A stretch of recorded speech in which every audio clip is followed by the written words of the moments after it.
Hello friends, आप सभी लोगों का स्वागत है आपके अपने परिवार यूट्यूब चैनल फ्रेशर क्लासेस में। तो फ्रेंड्स, हम लोग 2024 में जो जुलाई में पेपर है सीटेट का, उसकी तैयारी करेंगे। उसका मतलब प्रीवियस ईयर यहाँ पर सॉल्यूशन करेंगे। तो जो भी बच्चे लोग तैयारी कर रहे हैं वो मेरे साथ कर सकते हैं, अपना सिर्फ सॉल्यूशन देख सकते हैं कि मेरा कितना सही हो रहा है। तो आज का वीडियो में हम लोग CDP करेंगे, ठीक है। 2023 का क्वेश्चन रहेगा।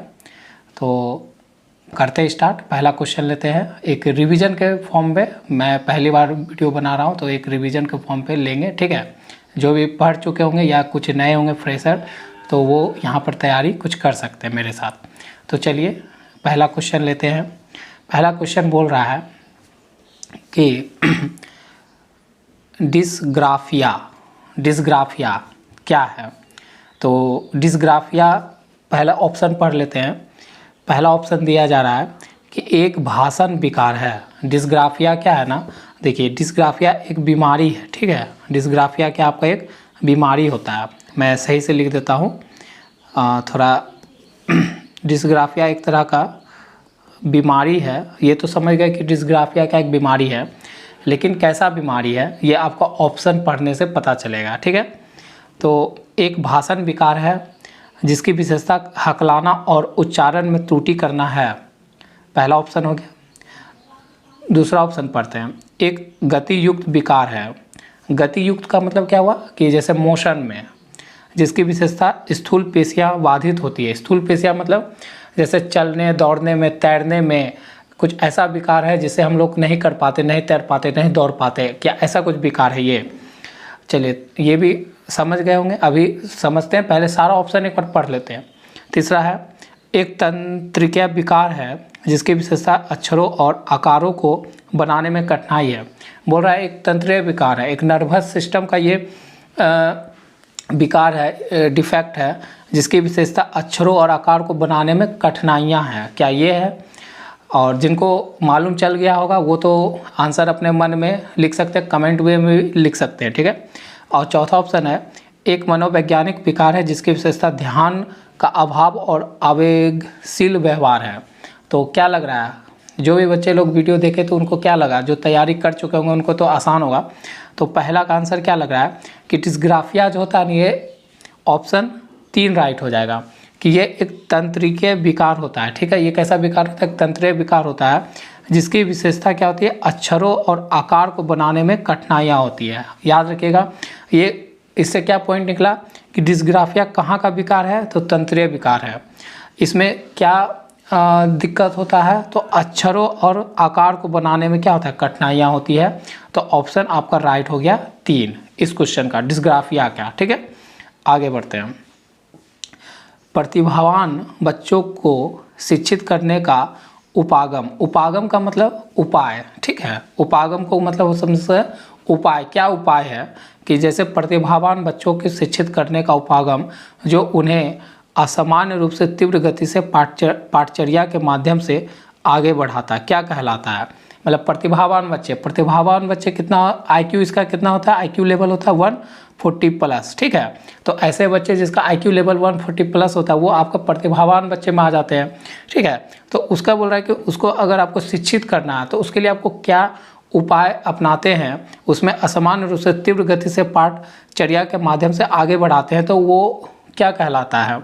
तो वो आपका 4 ऑप्शन दिया गया। 4 ऑप्शन पढ़ लेते हैं एक बार। एक है विभेदित निर्देशन, दूसरा है संवर्धन, तीसरा है त्वरण या गतिवर्धन, और चौथा है विसर्जन। तो ये देखिए क्वेश्चन में इसका आंसर है। क्या है क्वेश्चन में आंसर है? यहाँ बोला ही है कि तीव्र गति से। तो तीव्र गति देखिए, गतिवर्धन का मतलब आ रहा है तो गति से पढ़ाना, मतलब त्वरण एक्सीलरेशन से। यहाँ पर एक्सीलरेशन जो है, आप फिजिक्स वाला एक्सीलरेशन मत समझ लीजिएगा यहाँ पर कि उसको स्पीड से पढ़ाना चाहिए। प्रतिभावान बच्चे क्या करते हैं, स्पीड से भी आप पढ़ाओगे तो वो समझ जाएगा। तो यहाँ पर ऑप्शन आपका राइट हो गया C, ठीक है। आगे बढ़ते हैं।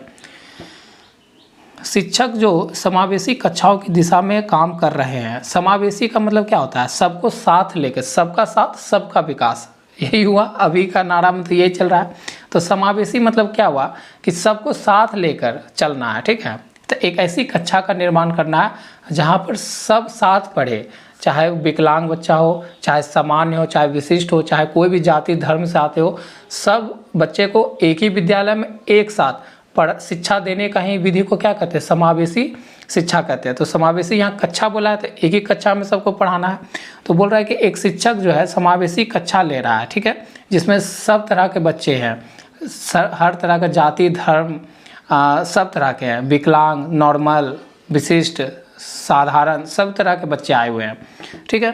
तो उस क्लास में एक शिक्षक गया, मान लीजिए, तो दिशा में काम कर रहे हैं, उन्हें चाहिए कि तो उस शिक्षक को कैसे उस क्लास को हैंडल करना चाहिए, ये क्वेश्चन का सवाल है। तो कैसे हैंडल करेगा, देखिए, पाठचर्या में अनुकूलन करे। अनुकूलन का मतलब होता है एडेप्टेशन, मतलब पाठचर्या में अनुकूलन करें, मतलब पाठचर्या को जैसे, मतलब पाठचर्या जो है, जो भी क्रियाकलाप होगा आप कक्षा में घुसने के बाद, तो उस चीज़ को सबको अपना लेना चाहिए। एक शिक्षक को क्या करना, जो चीज़ भी है कक्षा में उसको क्या करें, उसके अनुसार अपने को ढाल लेना चाहिए, करना ही चाहिए। ये सही बात लग रहा है, क्योंकि आप कैसी कक्षा में गए हो, समावेशी, जहाँ पर आपको हर तरह का स्टूडेंट वहाँ पर मौजूद है, यही समझिए, हर तरह का। तो उसमें उस परिस्थिति को आपको अपनाना पड़ेगा, तभी तो आप समावेशी कक्षा को अच्छा से ले पाओगे। तो यहाँ पर वही अगर पाठचर्या में अनुकूलन करें, सही बात है।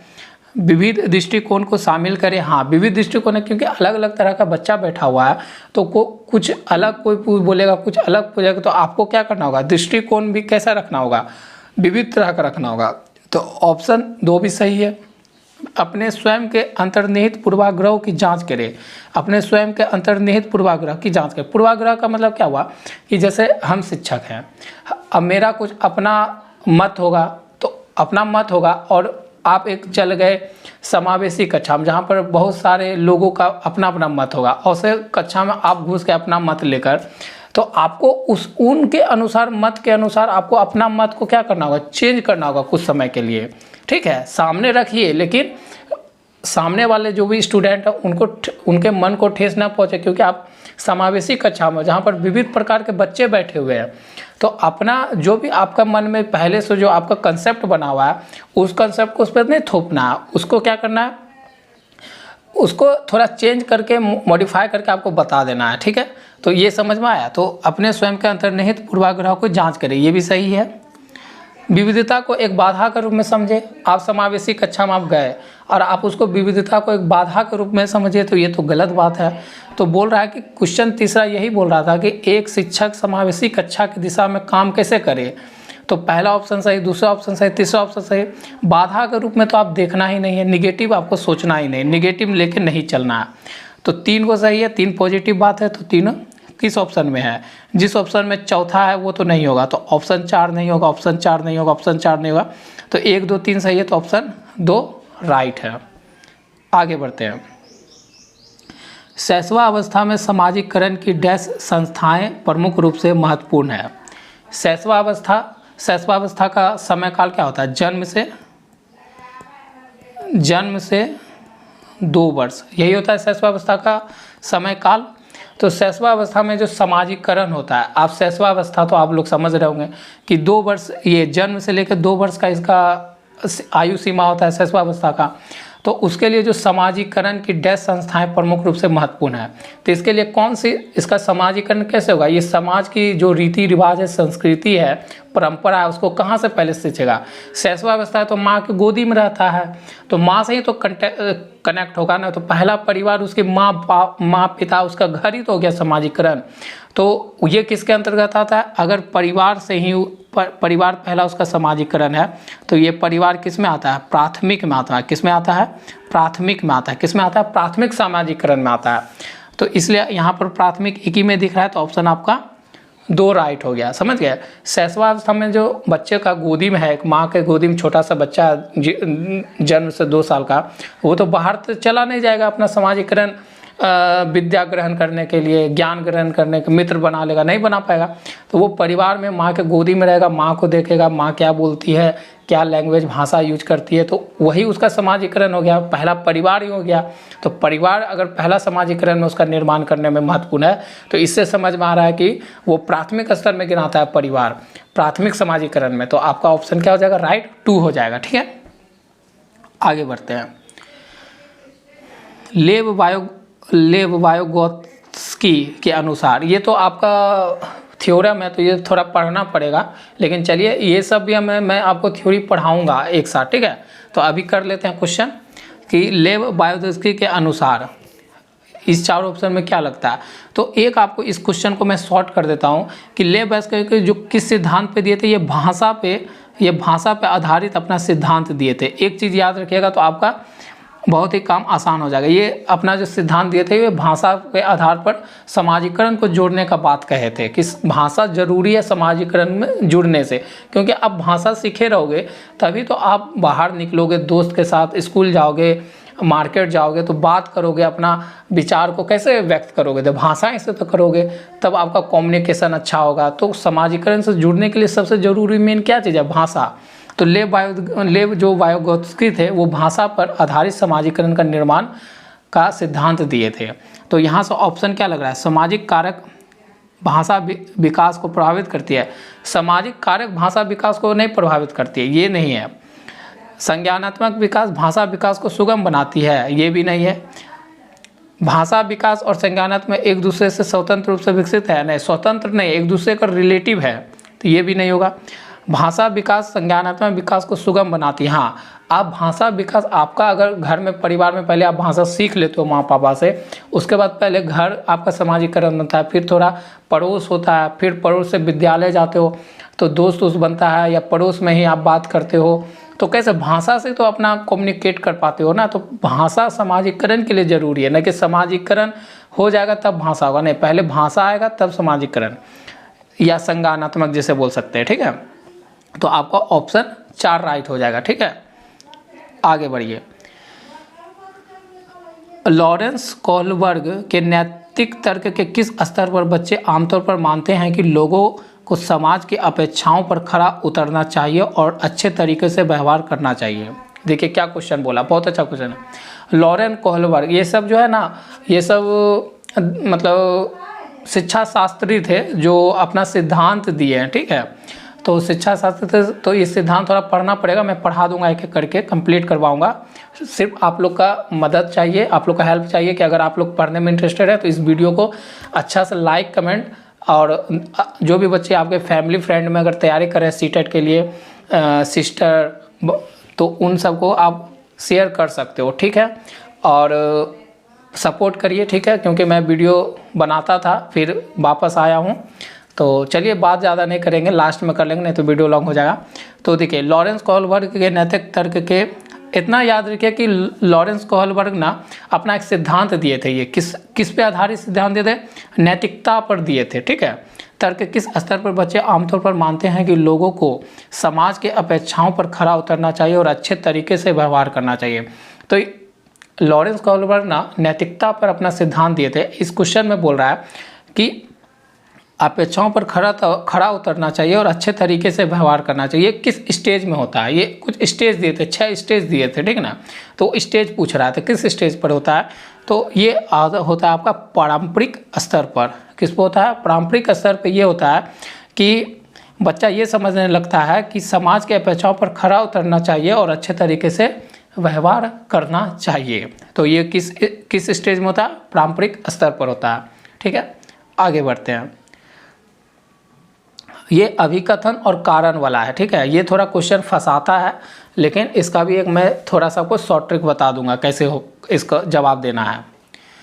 पहला क्वेश्चन पढ़ लेते हैं, अभिकथन पढ़ लेते हैं।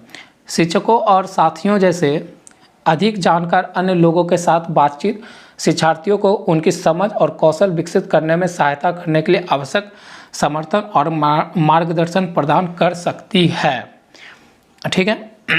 पहला तो ये हुआ, बोल रहा है अभिकथन में बोलना चाहता है कि शिक्षक और आपके जो मित्र होते हैं, कोई भी एक, मैं मान ले शिक्षार्थी हूँ, मैं स्टूडेंट हूँ, तो मैं शिक्षक और मेरा क्या होगा, अपने फ्रेंड सर्कल ही के कांटेक्ट में रहूँगा।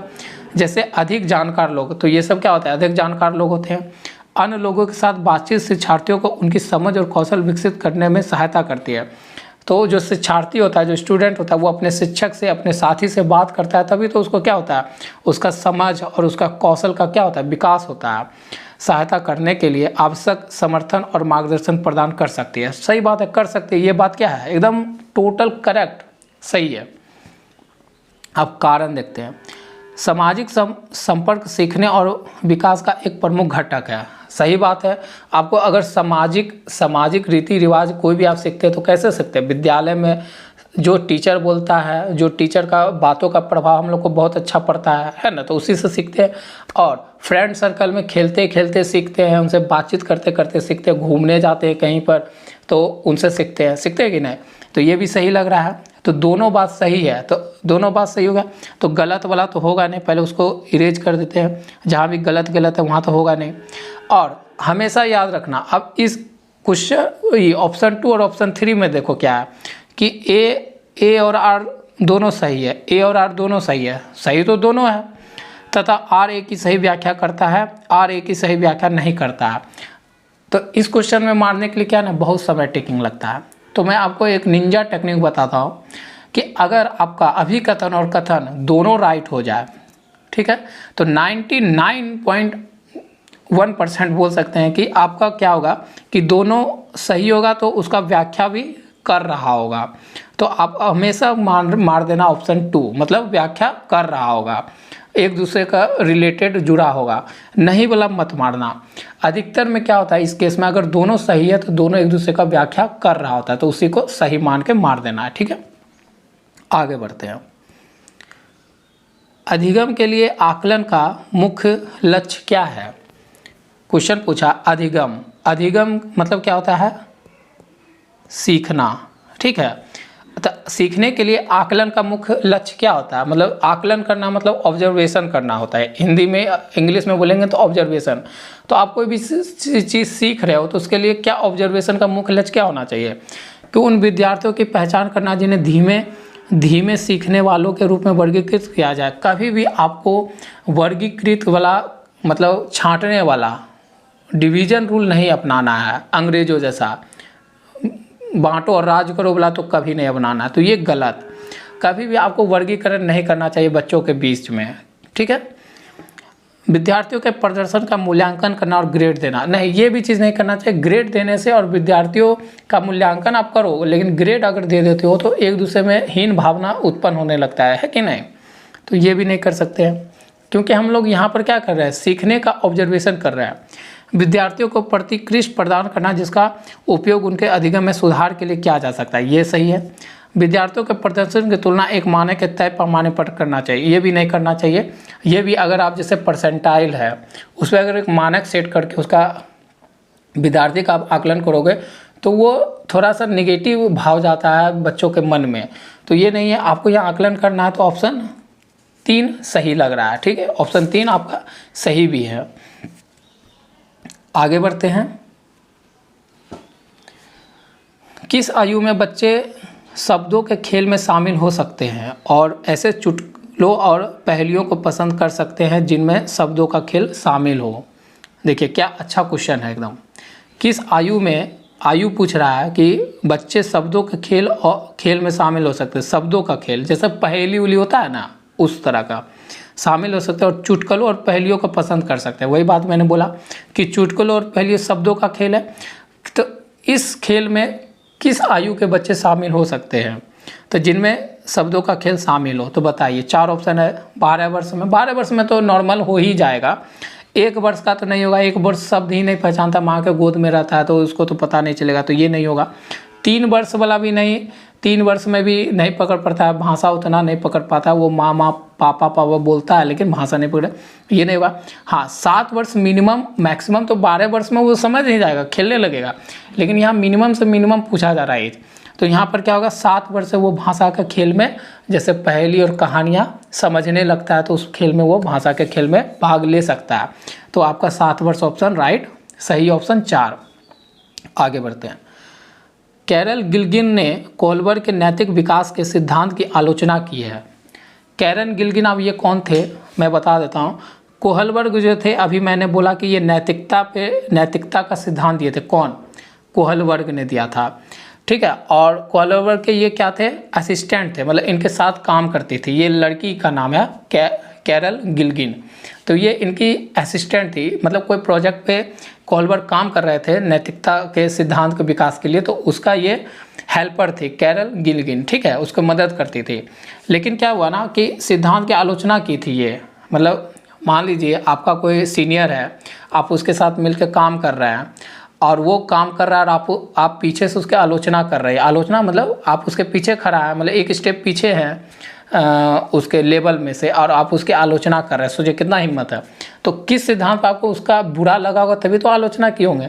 तो यही ये कैरल गिल्गिन जो मैडम थी, वो उनको अच्छा इस बात पे नहीं लगा था, तो उसकी आलोचना कर दी थी। तो किस आधार पे की थी कोलबर्ग का आलोचना? तो वो की थी नारीवादी दृष्टिकोण से।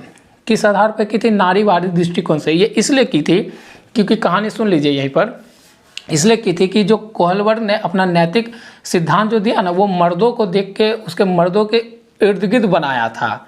मर्दों के इर्द गिर्द मतलब मर्दों को ही लेकर उसी पे सारा एक्सपेरिमेंट जो भी होता है करके एक नैतिक सिद्धांत का रूपरेखा खींच दिए, वह बना दिए सिद्धांत को, लेकिन नारी को शामिल नहीं किए थे। और ये एक नारी ठहरी, कैरल गिल्गिन एक नारी थी, लड़की थी, तो इनको ये बुरा लगा कि नैतिकता का ये सिद्धांत दे रहे हैं लेकिन सिर्फ मर्दों को लेकर बना रहे हैं, नारी के बारे में तो इसमें कुछ शामिल ही नहीं किए, नारी के बारे में कुछ बोल ही नहीं रहे। तो इस चीज़ पे ना विरोध किए थे, ठीक है। तो ये याद रखिएगा। तो ऑप्शन 2 राइट हो जाएगा, ठीक है।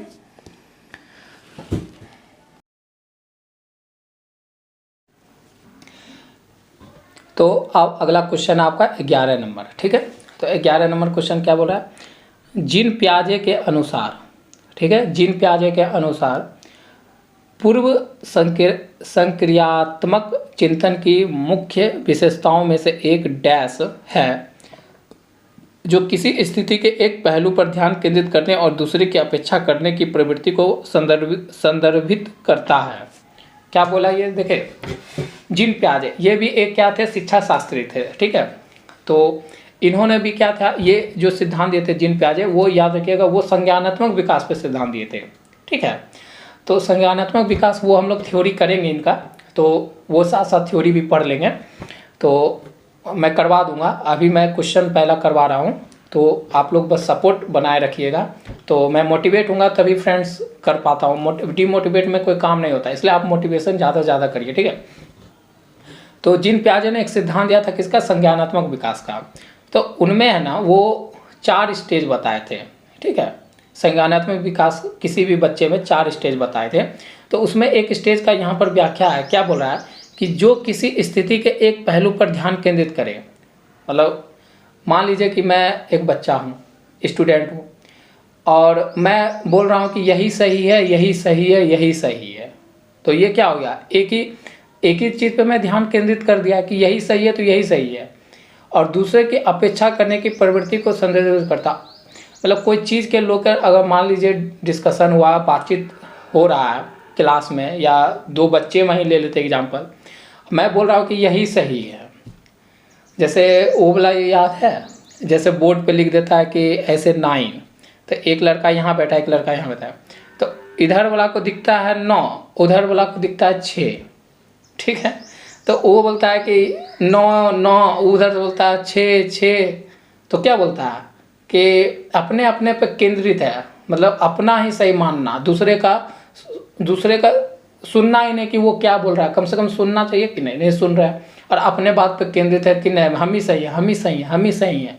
अगर कोई भी प्रवृत्ति दिखता है, तो इसी के लिए जीन पियाजे ने 4 स्टेज दिया था। उस स्टेज में ये क्या दर्शाता है, ये बता रहा है कि जब हम दूसरे की बातों के अवहेलना करते हुए अपने ही बात को सर्वश्रेष्ठ मानते हैं, ऊपर मानते हैं, तो ये किस चीज़ को दर्शाता है? तो देखिए नाम में ही बहुत अच्छा है, केंद्रीकरण। मतलब केंद्रीकरण मतलब था सेंट्रलाइज हो जाना, अपने को ही सेंटर में रख के बात करना कि हम ही सही हैं तो हम ही सही हैं, ठीक है। अभी आप क्रिकेट देख रहे होगे, उसमें मुंबई इंडियन का यही हाल है, हम ही सही हैं तो हम ही सही हैं। अपना हार्दिक पांड्या जी कर रहे हैं ऐसा, ठीक है। तो यहाँ पर क्या हो गया? ऑप्शन 2 राइट हो गया। केंद्रीकरण का मतलब कि हम ही सही हैं तो हम ही सही हैं। एक एग्जाम्पल लिया, बुरा मत मानिएगा किसी को, सिर्फ एक एग्जाम्पल समझाने के लिए लिया है ये, क्योंकि ये क्लास ही ऐसा है, ये CDP ऐसा चैप्टर है कि आपको समझाने के लिए एग्जाम्पल बाहर से ही रिलेट करना होगा, ठीक है। तो किसी का दिल को ठेस पहुंचाना मेरा अथी नहीं है, सिर्फ मैं समझाने के लिए बोला, ठीक है। तो केंद्रीकरण का जब भाव होता है कि सेंट्रलाइज करके अपने आप को ही सिर्फ देखना, अपने आप को बातों को आगे मानना, तो उसी को बोलते हैं केंद्रीकरण, ठीक है। तो ये ऑप्शन 2 राइट हो गया। आगे बढ़ते हैं। प्रारंभिक बाल अवस्था में वृद्धि डैश और सोच डैश है, जबकि मध्य बाल अवस्था में वृद्धि डैश और डैश है। क्या बोला यहाँ पर में होगा। प्रारंभिक बाल अवस्था में वृद्धि जो होती है डैश और सोच डैश होती है। प्रारंभिक बाल अवस्था का एक बात देखते हैं, ऑप्शन यहाँ से, ऑप्शन से पता चलता है।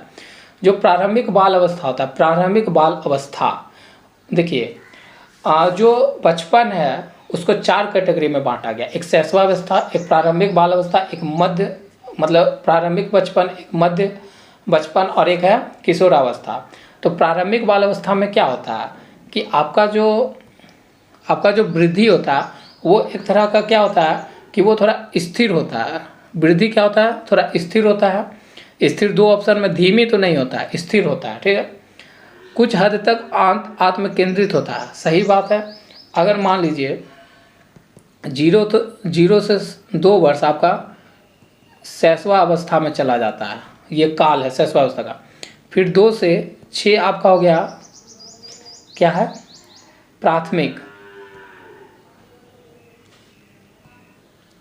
प्रारंभिक है ना, प्राथमिक, इसलिए मैं गलत पढ़ा था।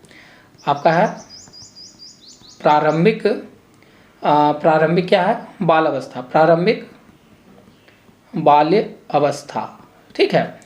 तो ये 2 से 6 वाला बात हो रहा है। तो 2 से 6 वाला बच्चा को आप घर में देखे होंगे कि उसकी वृद्धि क्या होती है, स्थिर होती है, ठीक है। लेकिन कुछ हद तक क्या होता है, आत्म केंद्रित होता है। यहाँ का बच्चा जिद करता है, जिद नहीं करता है। जैसे आप मान लीजिए एक वीडियो देखे होंगे कि 4 माँ बैठी रहती है घूंघट ओढ़ के, एक बच्चा को छोड़ दिया जाता है, शॉर्ट वीडियो में देखे होंगे, छोड़ दिया जाता है, तो वो अपना माँ को खोज लेता है। और सब औरत कितनों बुलाती है वो नहीं पहचानता, अपनी माँ को खोज लेता। तो जो 206 वाला जो समय होता है वो क्या होता है कि अपनी माँ को अपनी माँ कहता है। दूसरे को गोदी में अगर बोलेगा ये तुम्हारी माँ, तो वो नहीं जाता है। तो यहाँ पर क्या, आत्म केंद्रित होना, मतलब अपने को ही सही मानना, दूसरे की बात नहीं सुनता है, ठीक है। तो ये बात सही होगा, कुछ हद तक आत्म केंद्रित होता है। तो ऑप्शन से ही हम पता कर लेंगे। और सोच कैसे होती है, तो सोच वही आत्म केंद्रित वाले हो गया। सोच क्या हो गया कि कुछ हद तक आत्म केंद्रित होता है सोच, ठीक है। तो ऑप्शन हमारा राइट लग गया कि यहाँ पर क्या होता है, स्थिर होता है, और यहाँ पर आपका आत्म केंद्रित होता है। जबकि मध्य बाल अवस्था में, अब आ गए कि मध्य, इसके बाद आता है 6 से 12 वाला, वो मतलब होता है मध्य बाल अवस्था, ठीक है। तो 6 से 12 में क्या होता है कि यहाँ पर भी जो उसकी जो होती है ना, वृद्धि धीमी होती है, ठीक है। वृद्धि कैसी होती है, धीमी होती है। लेकिन अब 6 से 12 में क्या होता है, तर्क लगाने लगता है। तर्क लगाता है ना, कि जैसे दोस्तों के साथ गेम खेलता है, क्रिकेट खेलता है, तो नहीं बोलता है तर्क लगा के, तो बोलता है कि मेरा बैट है, तो हम जैसे क्रिकेट मैदान में जाते हैं, बैट लेके जाते हैं, तो क्या बोलता है कि हमें पहले बैटिंग करेंगे, मेरा बैट है तो हम ही पहले बैटिंग करेंगे, बॉलिंग हम नहीं करेंगे। आज ऐसे ही बोलता है कि, और आउट हो जाता है तो बोलता है बैट लेके घर जा रहे हैं, होता है ना। तो अपना तर्क ही तो लगाने लगता है, वहाँ पर दिमाग लगाने सीख जाता है 6 से 12 वाला में। तो यहाँ पर क्या होता है, उसका सोच कैसा हो जाता है, तार्किक हो जाता है 6 से 12 वाले मध्य बाल अवस्था में। तो आपका ऑप्शन क्या हो गया कि वृद्धि तो स्थिर यहाँ भी होता है, वृद्धि आपका स्थिर यहाँ भी होता है, लेकिन सोच क्या हो जाता है, तार्किक हो जाता है। यहाँ पर सोच उसका कैसा हो जाता है, तार्किक हो जाता है, मतलब सोचने लगता है, ठीक है। तो देखिए वीडियो लॉन्ग लग सकता है फ्रेंड्स, क्योंकि आपको मैं समझाते हुए चल रहा हूँ, ठीक है। एकदम आपको रियल लाइफ से आपको एग्जाम्पल ढूंढ के समझाना पड़ता है। ये ऐसा ही DLED का कोर्स है, ठीक है। अब आगे वाला क्वेश्चन देखिए, निम्नलिखित में से कौन सी स्थूल गति कौशल है।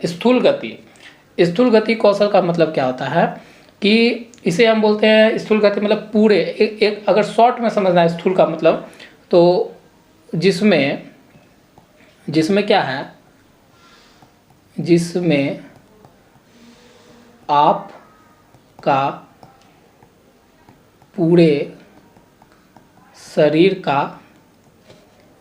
क्या हो, शरीर का क्या हो, पूरा मोशन हो, शरीर का पूरा मोशन, शरीर का पूरा गति हो।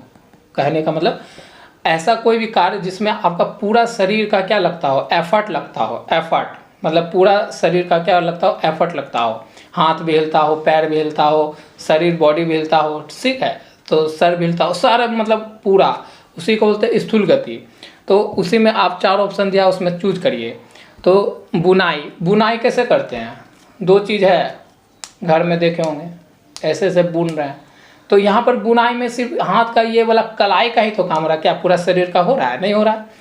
तो स्थूल में ये नहीं आएगा। स्थूल का मतलब ये होता है कि पूरे शरीर का उस कार्य करने में पूरा शरीर लग जाए, उसको बोलते हैं तैरना हो सकता है, तैरते ऐसे ऐसे पानी में पैर भी मारते हैं, तो तैरना हो सकता है। तो ये आपका राइट हो गया। एक कागज़ पर वृत्त को रूपरेखा के अनुसार काटना। अगर आप एक कागज़ पे वृत्त खींच लिए हैं, ठीक है, गोला ऐसे खींच लिए और उसको कैंची ले लिए, काट रहे हैं साइड से साइड, तो ऐसी है ना, ऐसे लिए गोला ऐसे से काट रहे हैं, तो इसमें सिर्फ हाथे का काम हो रहा है ना, और कुछ का काम हो रहा है, नहीं हो रहा है, तो ये भी नहीं होगा। तीसरा ऑप्शन भी गलत। एक कागज़ पर एक बड़े आयत के रूपरेखा के अनुसार काटना। अब एक गोला की जगह पर आप एक आयत बना लिए, अब उसको भी कैंची से काट रहे हैं, तो आपका सिर्फ ये हाथ का काम हो रहा है और इसका ऐसे से काट रहा है, तो पूरे शरीर का तो इसमें भाग नहीं है, पूरा ही शरीर आपका यूज हो नहीं रहा है, पूरे शरीर में मोशन तो हो नहीं रहा है। तो ये स्थूल गति का एग्जाम्पल है। स्थूल का मतलब होता है पूरे शरीर का मूवमेंट हो जाना, मतलब मोशन हो जाना, ठीक है, उस काम को करने में। तो तैरने में ऐसा हो जाता है पूरा, ठीक है।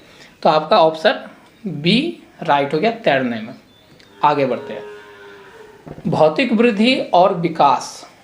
वृद्धि और विकास 2 अलग अलग चीज़ है, ठीक है, लेकिन वृद्धि जो है विकास का ही एक पार्ट है। कहने का मतलब वृद्धि जो है विकास का ही क्या है, एक अंश है, भाग है। तो बाद में हम समझेंगे, थ्योरी पढ़ेंगे तो समझेंगे, या आप लोग यूट्यूब पे कहीं से पढ़ोगे तो आप लोग अच्छा से समझ जाओगे। उसमें आपको भौतिक पूछ रहा है कि भौतिक वृद्धि और भौतिक विकास के डैश और डैश सिद्धांत पर पालन करते हैं। तो किस सिद्धांत पर पालन करते हैं, तो याद रखिएगा, ये आपका यहाँ मिट गया ना, हाँ, ये आपका किस पे, एकीकरण सरल से जटिल की ओर, या विविधीकरण जटिल से सरल नहीं, ठीक है। शीर्षात्मक अवरोही समन्वय आंतरिक से बाहर, तो हमको ऑप्शन बी ठीक है कि शीर्षात्मक शीर्षगामी का मतलब क्या होता है, शीर्षगामी का मतलब होता है कि अवरोही वृद्धि जो है कहाँ से होता है, जिसमें बच्चा पहले सिर फिर हाथ और फिर पैरों पर नियंत्रण प्राप्त करता है, वो होता है शीर्षगामी से, ठीक है। तो ये सही है। वृद्धि कहाँ से स्टार्ट होती है, पहले क्या होता है, सर का, फिर होता है हाथ का, फिर पैर का नियंत्रण प्राप्त करता है एक बच्चा। तो हो गया शीर्षगामी मतलब अवरोही मतलब बड़ा से छोटा की ओर, ऊपर से नीचे की ओर। अगर सीडीपी की लैंग्वेज में बोले तो ऊपर से नीचे की ओर होता है। और से विकास को हम क्या बोलते हैं, शीर्षगामी विकास। तो भौतिक विकास पूछ रहा है तो शीर्षगामी विकास होता है, और समीपस्थ आंतरिक से बाहर, और कैसा होता है, आंतरिक से बाहर भी होता है। तो ये आपका राइट ऑप्शन आपका हो गया। ये आंतरिक से बाहर का मतलब एग्जाम्पल में क्या हुआ कि शरीर का पहले जो है रीढ़ की जो हड्डी होती है, रीढ़ की जो हड्डी होती है, समीपस्थ मतलब आंतरिक से बाहर, अंदर पहले होगा फिर बाहर। तो शरीर के अंदर पहले रीढ़ की हड्डी बनती है, तब उसके बाद बाहर के उंगलियां और बनना स्टार्ट होता है, ठीक है, बच्चों में, एक छोटा सा बच्चा में।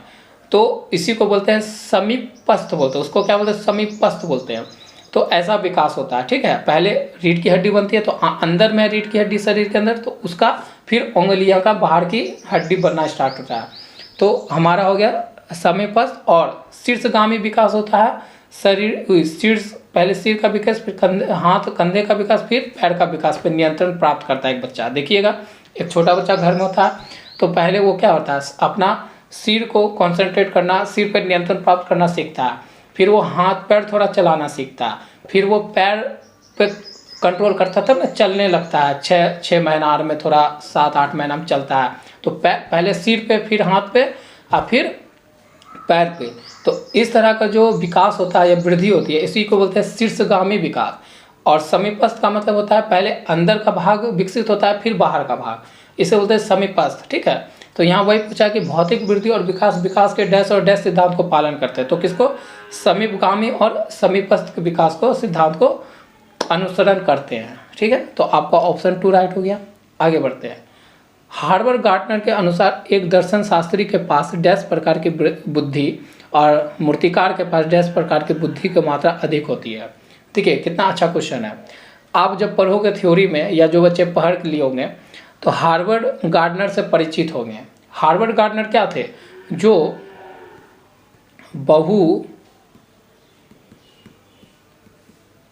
हार्वर्ड गार्टनर जो थे वो बहुबुद्धि का सिद्धांत दिए थे ना।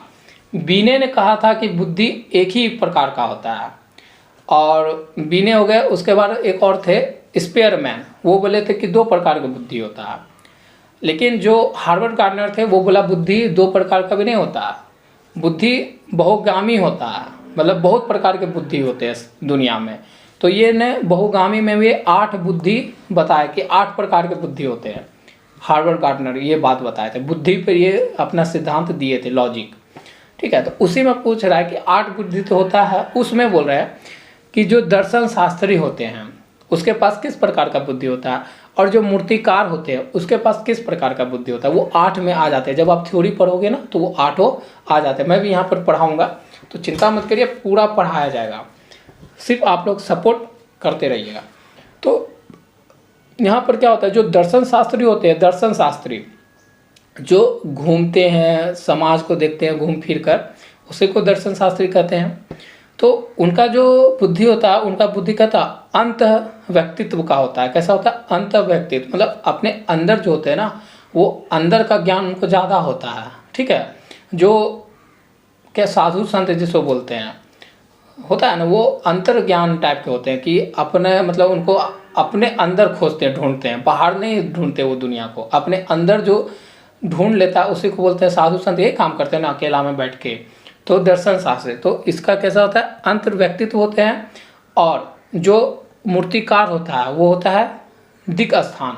दिक् स्थान मतलब स्थानिक ज्ञान होता है उनको पास, कि अमृत ज्ञान होता है। कि जैसे क्या करते हैं, मूर्ति बना देते हैं ना, दुर्गा माँ की मूर्ति, सरस्वती माँ की मूर्ति, तो उनके पास कुछ नहीं होता है, लेकिन स्थानिक ज्ञान या उनका एक अमूर्त टाइप का ज्ञान होता है, लेकिन उनसे क्या करते हैं, एक मूर्ति का निर्माण कर देते हैं। तो ये भी उसकी बुद्धि के कारण होता है। तो ऑप्शन आपका राइट 3 हो गया। ठीक है, ऑप्शन राइट क्या हो गया आपका? 3। आगे, अनुभवात्मक अधिगम किस पर बल देता है? अनुभवात्मक बल किस पे बल देता है? अनुभवात्मक अधिगम मतलब तो सीखना। अनुभवात्मक का मतलब समझ लेते हैं, इसका मतलब होता है इंग्लिश में एक्सपेरिमेंटल। कितना? Experimental learning. एक्सपेरिमेंटल लर्निंग कहते हैं किसको? अनुभवात्मक अधिगम को। तो ये किस पर बल देता है, किस पर ये फोर्स डालता है, ये पूछ रहा है। तो किस पर डालता है देख लेते हैं। बच्चों के अधिगम पर, शिक्षक के नियंत्रण पर, सीखने में प्रबलन की भूमिका पर, पुनर्बलन, आलोचनात्मक प्रतिबिंब के आधार पर। सही बात है। ऑप्शन ए, ऑप्शन बी गलत है, लेकिन ऑप्शन 3 आपको इसलिए हम सही मानेंगे क्योंकि आलोचनात्मक का मतलब क्या हुआ? आपके पास ज्ञान है, आपके पास अगर कोई चीज़ का नॉलेज होगा, आप एक स्टूडेंट, आपके पास अगर नॉलेज है तो आप क्या कर सकते हो? आपको अगर सामने वाला कुछ गलत बोला और आपको उस चीज़ का पता है, आप उस चीज़ में अनुभव प्राप्त कर लिए पढ़कर, तो आप उसका आलोचना कर सकते हो कि नहीं भाई ये गलत है, उसको आप फिर प्रूव भी कर सकते हो। तो यही हुआ कि अनुभव, अगर कोई चीज़ पे आपको अनुभव प्राप्त हो गया है तो तभी आप आलोचना करोगे, और उससे आपको क्या होगा? सीखने का बहुत ही ज़्यादा अच्छा, मतलब आप उससे ज़्यादा अच्छी तरह से सीख सकते हो कोई भी चीज़ को आलोचना करके। आपको उधर से बोला और आप उसको आलोचना नहीं की, उसको संग्रह कर लिए, तुरंत ग्रहण कर लिए, तो वो 1 दिन याद रहेगा, 2 दिन याद रहेगा, 3 दिन याद रहेगा। तो वो सीखने का अच्छा जरिया नहीं है। लेकिन आप उस चीज़ पर थोड़ा डिस्कशन कर लोगे, और आपको उस चीज़ के बारे में डिस्कशन तभी होगा जब आपको उस टॉपिक के बारे में कुछ थोड़ा सा भी पता हो, उसके बारे में अनुभव हो, तो आप उस चीज़ पे डिस्कशन करोगे दोस्त से, टीचर से, तो क्या होता है कि आपको वो टॉपिक आपका लाइफ भर याद रह जाएगा। तो वो सीखने का सबसे अच्छा विधि में माना गया है कि नहीं। ग्रुप डिस्कशन इसलिए तो बोलते हैं कि ग्रुप डिस्कशन, क्यों ग्रुप डिस्कशन को अच्छा माना गया पढ़ने में, क्योंकि आप जब उस टॉपिक पे अपने अनुभव से बात करते हो तो आप क्या करते हो, उसके बारे में और सीख सकते हो। ठीक है, तो यहाँ पर आलोचनात्मक प्रतिबिंब के महत्व पर एक्सपेरिमेंटल लर्निंग क्या करता है, बल देता है। ठीक है, आगे आइए। बच्चों में समस्या समाधान कौशल को बढ़ाने के लिए निम्नलिखित में से कौन सा प्रभावी तरीका है। बच्चों में क्या है कि समस्या समाधान मतलब प्रॉब्लम सॉल्विंग, क्या प्रॉब्लम सॉल्विंग कौशल को बढ़ाने के लिए निम्नलिखित में से कौन सा प्रभावी तरीका है, बताइए। स्वतंत्र चिंतन को हतोत्साहित करना। हतोत्साहित का मतलब क्या हो गया, उसको डीमोटिवेट कर देना। डीमोटिवेट तो कभी नहीं हो सकता, क्योंकि आपको समस्या किसी कोई भी चीज़ में, मैथे का अगर समस्या है या लाइफ में कहो कोई भी समस्या है, तो उसको आपको क्या करोगे, प्रोत्साहित करोगे, उसको मोटिवेट करोगे कि खड़ा हो, लड़ो, गिर गए हो तो फिर से उठ के मतलब तैयारी करो, लड़ो, है ना। लेकिन उसको हतोत्साहित थोड़ी करोगे कि तुम ही नहीं पढ़ा, ये नहीं करा, डिमोटिवेट हो जाएगा उससे बच्चा, तो ये नहीं करना। तो हतोत्साहित वाला तो पहले गलत, निगेटिव वाला बात पहले गलत। कठिन समस्याओं से बचने के लिए उन्हें प्रोत्साहित करना, लिए मोटिवेट यहाँ कर रहे हैं, लेकिन मोटिवेट ऐसा करेंगे कि कठिन समस्या आए तो भाग जाओ वहाँ से, ऐसा कभी नहीं करता है। ठीक है, उन्हें समस्याओं को तैयार समाधान उपलब्ध कराना। अब लिखे तैयार समाधान मतलब चिट्ठा चोरी एग्जाम ऐसा कराना है, ये भी सही बात नहीं है। उन्हें बुद्धि मंथन करने और सहज अनुमान लगाने के अवसर देना। हाँ, अगर आपको समस्या है तो क्या बोलोगे कि पहले आप सोचो, उस पर आप जितना सोच सकते हो सोच लो, बुद्धि मंथन करो अपना, और सहज अनुमान लगाने के अवसर दीजिएगा उसको कि ठीक है तुम समय ले लो, 1-2 दिन ले लो, तुम अपना पूरा बुद्धि लगा के इस प्रॉब्लम को सॉल्व करो। ये सही तरीका है ना, कि उसके में कौशल, इससे विकास होगा। तो आपका ऑप्शन 4 राइट है। आगे बढ़ते हैं। ये अभिकथन और कथन वाला बात आ गया, और मैंने इससे पहले भी एक क्वेश्चन लिया था इसी वीडियो में, तो बताया था कि अभिकथन और कथन का अगर दोनों अभिकथन और कारण दोनों सही हो तो उसका व्याख्या भी सही हो जाता है। यहाँ पर पढ़ते हैं अभिकथन पहला। शिक्षकों को सार्थक वातावरण बनाना चाहिए।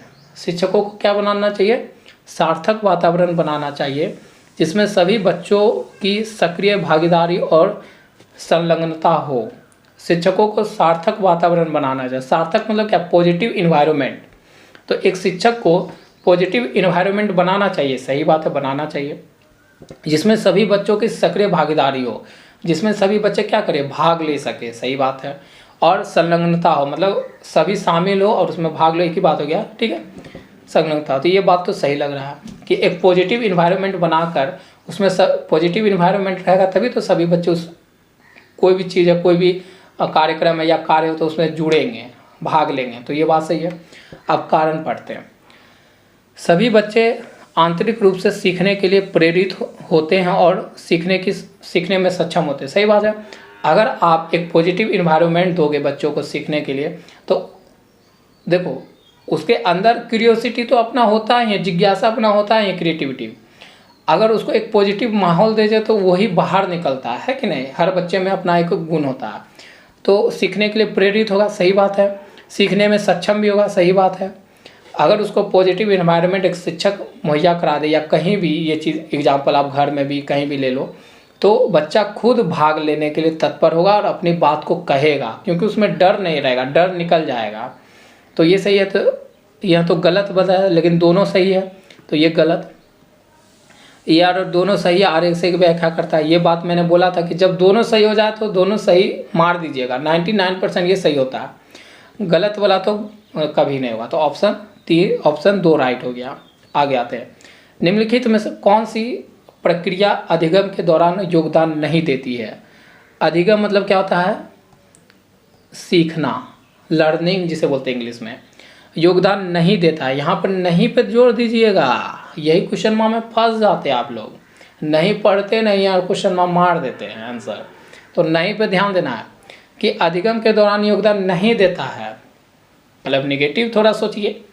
तो संगठन, आप एक संगठन बनाते हो तो उसमें तो सीखने का अच्छा जरिया है संगठन बना के, तो ये तो सही है। यहाँ पर नहीं पे ध्यान देना है, तो नहीं वाला चूज करना, ये तो सही है। वैचारिकता, वैचारिकता हो सकती है, विचार करोगे तभी तो आप कोई चीज़ को अच्छा से और सीख सकते हो, तो ये भी सही है। वर्गीकरण, डिवाइड करके भी सीख सकते हो, सीखने के लिए है ना।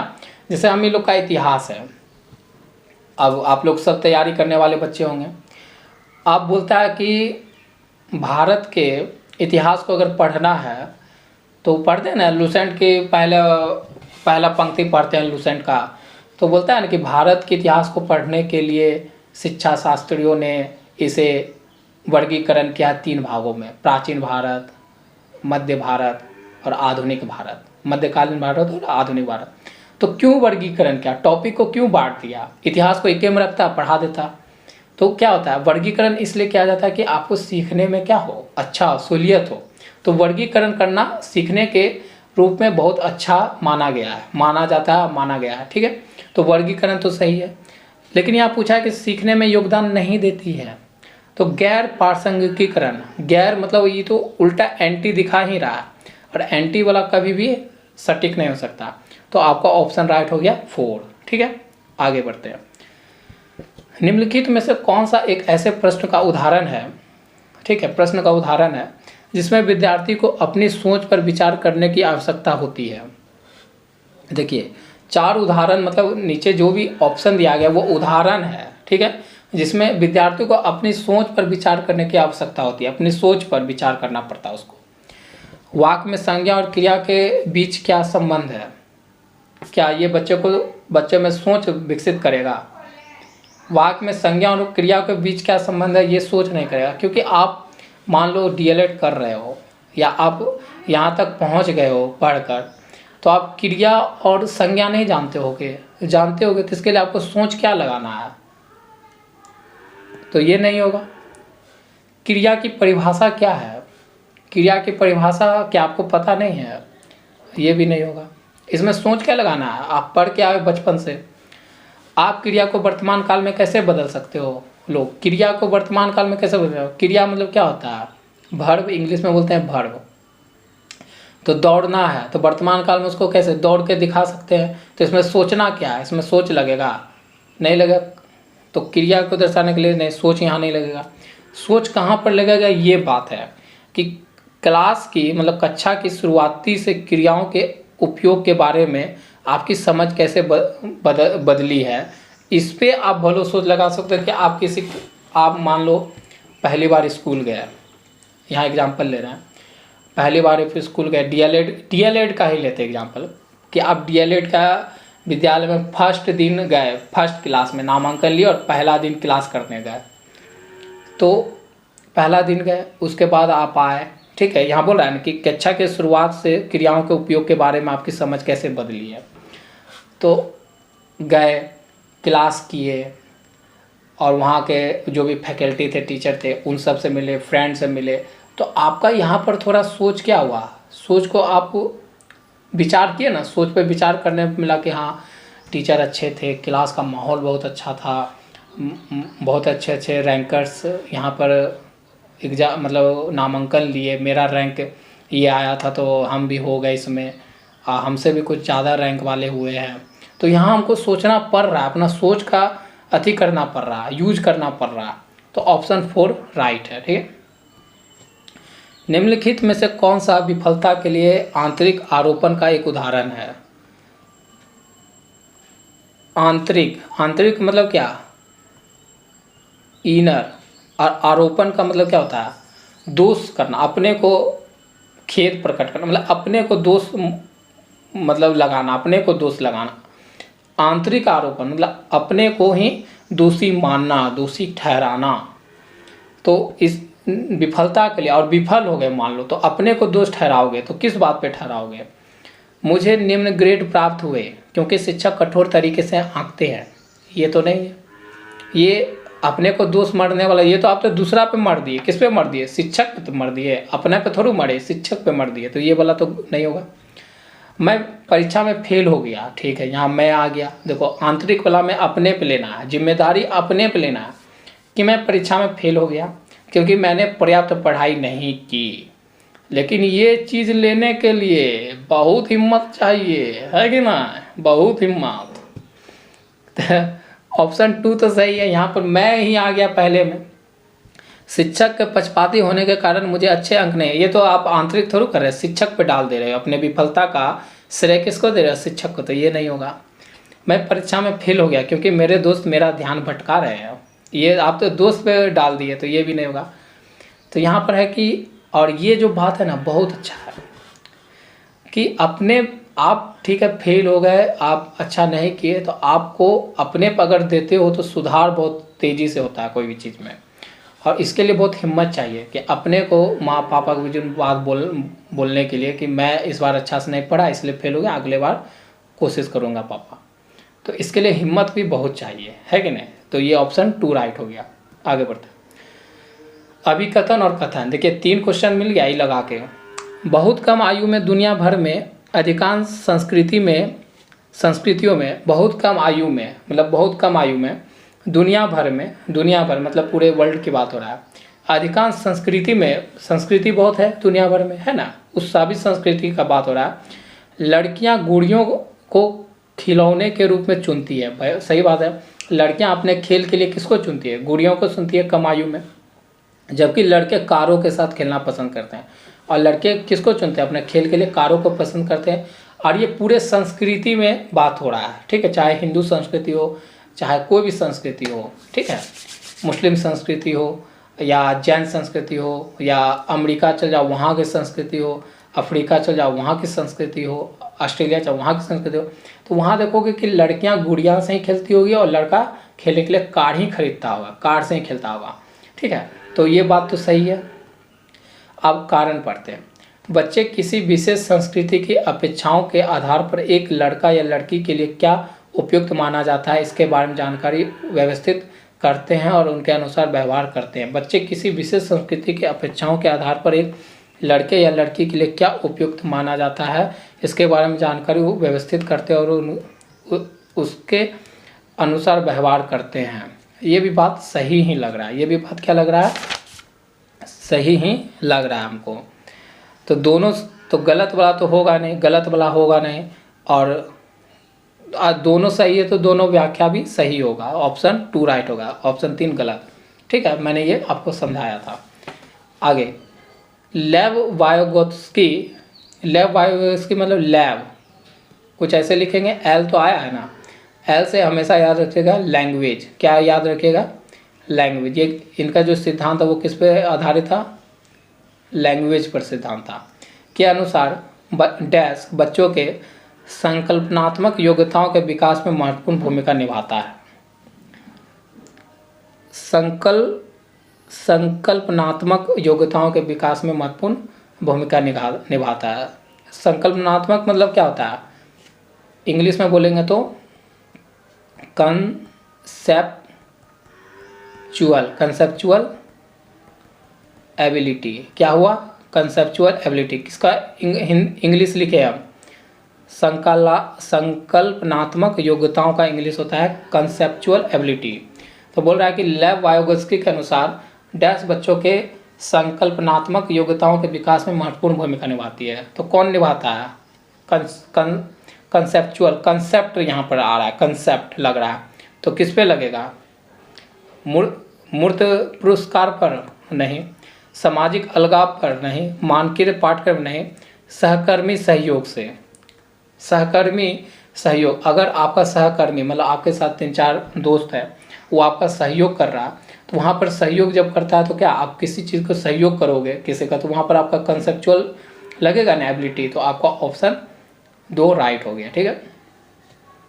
फिर से देखिए, लेव वायोगोत्स्की के सिद्धांत के अनुसार आंतरिक वाक क्या है? बच्चों के लिए एक काल्पनिक दोस्त के साथ संप्रेषण करने का तरीका है।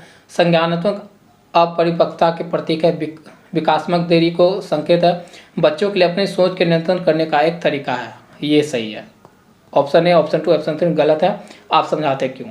लेव वायोगस्की के सिद्धांत के अनुसार आंतरिक वाक, आंतरिक का वाक का मतलब हुआ कि आप अपने से खुद में बात करना, अपने आप से बात करना, ठीक है। तो इससे क्या होता है कि बच्चों के लिए अपनी सोच को नियंत्रित करने का एक तरीका है ये। जैसे आपके मन में कुछ आया और आप अब आंतरिक वाक को आप नहीं समझ पाए और कोई आदमी को बोल दिए, चाहे अच्छा हो बुरा हो, तो क्या होगा, दूसरे को ठेस पहुंचाएगा मन को। लेकिन अगर आपका आंतरिक वाक पे नियंत्रण है, आप बोलने से पहले अपने आप में सलाह मशवरा कर लेते हो, बहुत लोग करते हैं, करते होगे कि अगर कोई चीज़ कहीं पर बोलना है तो आप अपने आप से एक बात करते हो कि हमको ये चीज़ बोलना चाहिए, ये चीज़ करना चाहिए कि नहीं करना चाहिए, तो अपने आप से पूछते हो, पता नहीं चलता है लेकिन पूछते हो, उसी को बोलते हैं आंतरिक वाक। तो ये अगर आप करने सीख गए तो क्या होता है, इससे आप अपने क्या करते हो, अपनी सोच को नियंत्रित कर लेते हो, करते हो ना कि हमको कहीं लगा कि ये बात बोलने से मेरा दोस्ते में अगर ये बात बोलने से अगर वो ये हो गया, बुरा मान जाएगा, तो आप वहीं पर रुक जाते हो, नहीं बोलते हो, और जहाँ अच्छा बात होता है वहाँ बोल देते हो, ठीक है। तो ये हुआ अपनी सोच पे नियंत्रण हासिल करने का एक विधि होता है, आंतरिक वाक। तो ये बच्चों के लिए अपनी सोच को नियंत्रित करने का एक तरीका होता है, ठीक है। तो ये सही बात है, ये याद रखिएगा। आगे बढ़ते हैं। 4 वर्ष की अपर्णा कहती है कि एक बटन जिंदा है। अपर्णा है कितने वर्ष की, 4 वर्ष की। वो कहती है कि बटन क्या होता है, जो कमीज में लगता है, शर्ट उट में जो लगता है, बटन जिंदा है, जिंदा बता रही है। बटन को क्या बता रही है, लिविंग थिंग्स बता रही है, ठीक है। क्योंकि यह उसकी शर्ट को एक साथ बांधने में सहायता करती है, क्योंकि वो शर्ट को क्या करती है, एक साथ बांधने में सहायता करती है। तो जिन प्याजे के अनुसार उसकी सोच किस तरह चीज़ को दर्शाता है। तो जो भी बच्चे लोग इस वीडियो को देख रहे हैं और जिन प्याजे को पढ़ लिए हैं, जिन प्याजे के सिद्धांत को पढ़ लिए हैं, तो वो तुरंत बता देंगे कि वो अगर कोई भी चीज़, जिन प्याजे बोले थे कि अगर कोई भी बच्चा अगर कोई निर्जीव चीज़ को लिविंग चीज़ बोल जाए तो वो उसमें मतलब क्या होगा, जीववादी बोल रहा है, मतलब जीव हो गया। जीव मतलब क्या होगा, निर्जीव मतलब नॉन लिविंग थिंग, और जीव मतलब लिविंग थिंग। अगर उसमें जीव की भावना हो रहा है, मतलब वो अभी तर्क नहीं लगा पा रही है, बटन में तर्क नहीं लगा पा रही है कि बटन जिंदा है कि निर्जीव है, उसमें आत्मा, उसमें एक प्राण समझ रही है कि वो जिंदा चीज़ है बटन, क्योंकि उसके कमीज को क्या कर रही है, बांध के रख रही है। तो वो किस में आएगी, जीववादी चिंतन में। किस में आएगी, जीववादी मतलब लिविंग थिंग्स के बारे में वो सोच रही है। तो ये प्याजे जी का जो सिद्धांत है 4 में से, उसमें जीववादी सिद्धांत में आता है, ठीक है। आगे, निम्नलिखित में से स्वलीनता वाले विद्यार्थियों की विशिष्ट विशेषताएं कौन सी होती है। क्या बोला, स्वलीनता। स्वलीनता क्या होता है ना, ये भी एक तरह का बीमारी है, ये भी एक तरह का बीमारी होता है, ठीक है। इसमें क्या होता है कि अक्षरों को दोहराने का, इसमें ये बीमारी में क्या होता है ना कि आप जो है कोई भी कार्य हो या अक्षर हो, कोई भी चीज़ को ना दोबारा करते हो, दोहराते हो। ये बीमारी में क्या होता है ना कि आप कोई भी चीज़ को रिपीटेशन मोड पे ले आते हो, रिपीटेशन मोड करने की इसमें आदत होती है। तो कल्पना को तथ्य से अलग करने की शिष्ट क्षमता है नहीं, उन्नत सामाजिक भावनात्मक पारस्परिकता नहीं, बार बार दोहराव और आवर्ती व्यवहार, बोले ना, दोहराव और आवर्ती व्यवहार, मतलब यहाँ से गए फिर वहाँ से, फिर वहाँ दोहराना, तो ये होता है उसमें, ठीक है। तो निम्नलिखित में से स्वलीनता, मतलब स्वलीनता, देखो क्वेश्चन में स्वलीनता लिख के आ गया, बच्चा लोग समझ ही नहीं पाता कि स्वलीनता क्या है। तो स्वलीनता को समझने में उसका अर्थ समझना होगा कि स्वलीनता क्या होता है। एक बीमारी होती है जिसमें क्या होता है, कोई भी चीज़ को दोहराने की प्रवृत्ति आ जाती है। ये बीमारी में आप कोई भी चीज़ को दोहराते हो, ठीक ना, तो बार बार दोहराने और आवर्ती व्यवहार आ जाती है। तो ऑप्शन 3 राइट हो गया। संवाद कौशल का उच्चतम स्तर होता है नहीं, तो ऑप्शन 3 राइट हो गया, ठीक है। आगे बढ़ते हैं।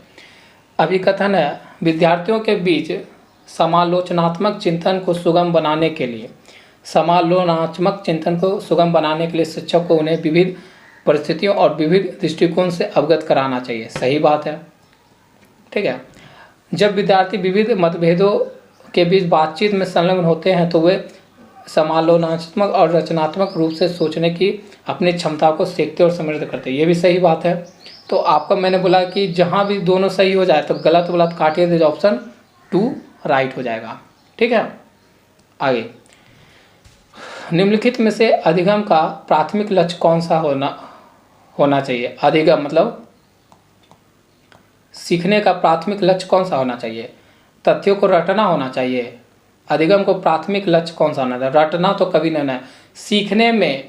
और अभी जो आपका जो भी शिक्षा पद्धति में बदलाव हो रहा है NEP 2020, तो उसमें रटने की जो प्रवृत्ति है बच्चों में वो उसको हटाना है। ठीक है, यही है। तो रटने वाला कभी भी मत जाइएगा, रटना तो है ही नहीं, खत्म। यंत्रवत याद करने के पूर्वाभ्यास में उत्कृष्ट बनना, समकक्षियों के साथ प्रतिस्पर्धा और समालोचनात्मक चिंतन का विकास। क्या बोलना चाह रहा है कि अधिगम को प्राथमिक लक्ष्य कौन सा होना चाहिए। तथ्यों को रटना नहीं, यंत्रवत याद करने के पूर्वाभ्यास में उत्कृष्ट बनना ये भी नहीं, समकक्षियों के साथ प्रतिस्पर्धा। प्रतिस्पर्धा एक तरह से ठीक है, लेकिन प्रतिस्पर्धा यहाँ पर नहीं होगा। समालोचनात्मक चिंतन का विकास ये सही है, क्योंकि आप चिंतन करके कोई भी चीज़ में अपना पे अधिगम आप कोई भी चीज़ को सीख सकते हो। ठीक है, तो अधिगम का मुख्य उद्देश्य ज्ञान और कौशल प्राप्त करने का अवसर प्रदान करना होता है। ठीक है, जो लोगों को अपनी पूरी क्षमता विकसित करने और समाज के सफल सदस्य बनने में सक्षम बनाती है। इसीलिए यह बच्चों में कैसे चिंतन होना चाहिए, समालोचनात्मक चिंतन का विकास करता है तथा उन्हें अर्थपूर्ण ढंग से विश्लेषण करने, अन्वेषण करने, सीखने में सहायता करता है। तो आपका सबसे अच्छा कौन सा होगा, समालोचनात्मक चिंतन। आगे बढ़ते, बच्चे सबसे प्रभावी ढंग से तब सीखते हैं यदि कोई अवधारणा। बच्चे सबसे प्रभावी ढंग से तब सीखते हैं जब यदि कोई अवधारणा सामान्य से विशिष्ट की ओर बढ़ता है, अमूर्त से मूर्त की ओर बढ़ता है, जटिल से सरल नहीं, कभी भी जटिल से सरल नहीं हुआ, तर्क संगत और अनुभवजन की ओर बढ़ती है, ये भी नहीं। अमूर्त से मूर्त, अमूर्त का मतलब क्या होता है, बहुत बच्चे कंफ्यूज होते हैं। अमूर्त का मतलब होता है और मूर्त का मतलब क्या होता है।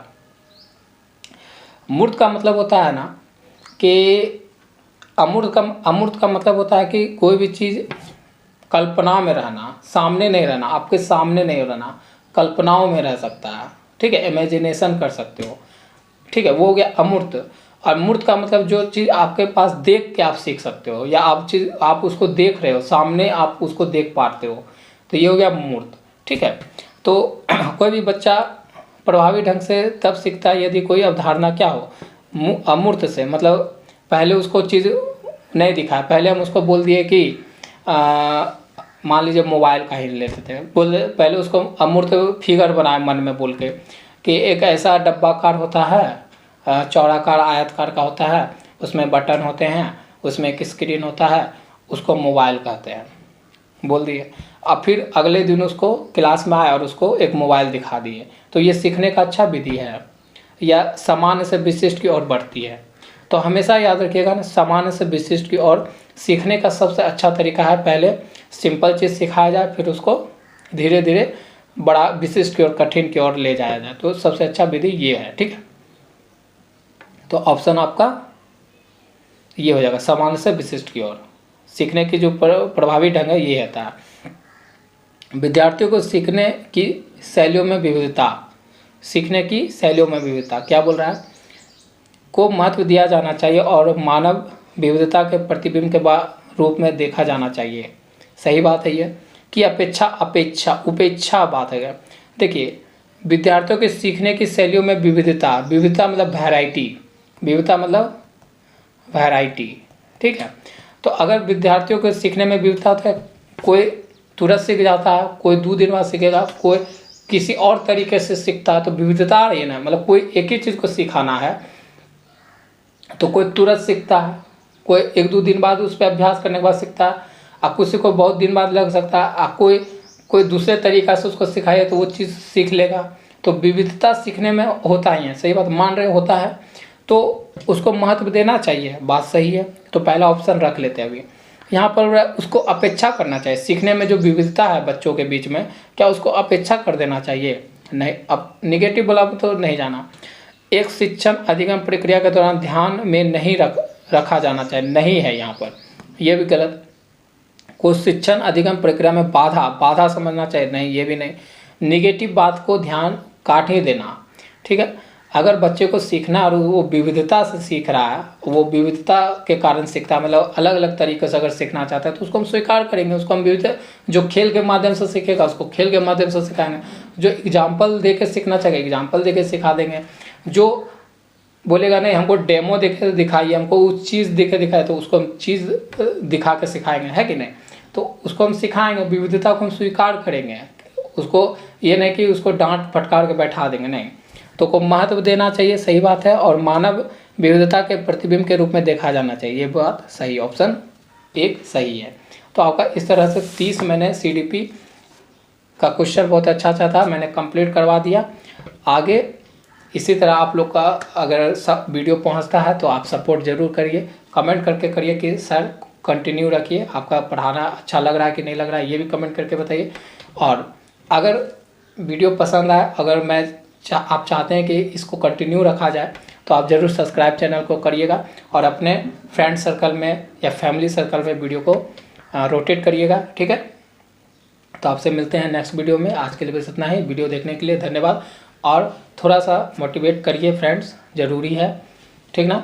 अगर वीडियो में थोड़ा सा भी मेरा लगता है कि मैंने काम किया आपके लिए, तो आप मोटिवेट करने के लिए सब्सक्राइब कर सकते हैं और कमेंट कर सकते हैं, ठीक है। Thank you.